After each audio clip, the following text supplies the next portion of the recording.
What do I do when I'm broken? When I'm broken, I relish it. That's what I'm gonna do. I'm gonna use it. Because if I'm broken, then I just found my limitations. And until I know what my limitations are, how can I push them?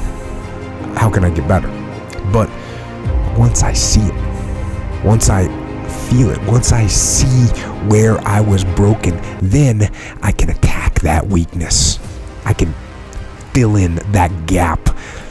I can reinforce that breach. If you break, it means it's time to fortify your will to make it stronger.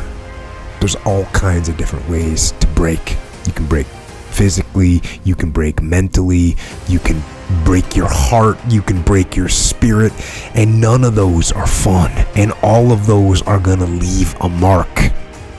But the mark that they leave can be the mark of victory or it can be the mark of defeat. Because every time you break, and in every way that you break, while it's a chance, it's definitely a chance for you to give up and for you to just to fall apart. But there's also opportunity. There's opportunity to get stronger and get smarter and get faster and get tougher and get more stable and get more resilient and get better. When you break, you have the opportunity to show the world, the whole world, what you are really made of. So if you break, if you break, the fight isn't over. In fact, if you break, the fight is just beginning. And as you crawl up and out of that dismal and wretched place, covered in blood and sweat and dirt and filth, as you rise above what you were, and as you take the form of who you are supposed to be, you will see that in the very act of standing up, in the very act of fighting on, you will become and you will remain unbroken. I'm not saying to put yourself down. I'm saying listen to the truth. And the truth isn't in the 20%. The truth is in this other part of your brain saying, look, man, you're wasting a bunch of percentage here. We have 80 more percent that we're not tapping into, because in this other 80% is suffering, pain, failure, self-doubt, darkness, and then a whole bunch of light.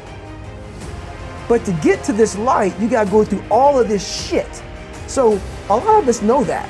I can get over here, but over here, man, this is much better, because I gotta go through this journey that is not fun. This from 20 to 100%, this shit in between is not fun. So we decided to live over here. So everybody goes, how did you do that?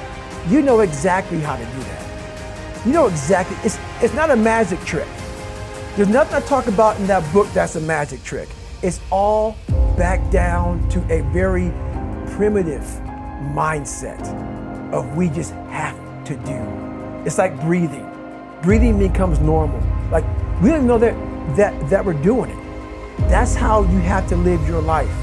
When that alarm clock goes off at 4 or 5 in the morning, your mind says no. You just say, this is what we do. It's what we do now. Because to get to where you want to go, the amount of pain involved, I'm not saying physical, I'm not saying you got to break yourself off. The amount of mental pain of how many times you're going to have to do something that you don't want to do to get to where you want to go is going to be, there's going to be more times you do something that you don't want to do than you are going to want to do. And that's your new norm. So then it's like breathing. And then once you do this over and over and over again, it becomes like breathing. I don't want to live this lifestyle, but to get to the other side of this, I have to. So if you really want it, you realize what trying is and what trying is not.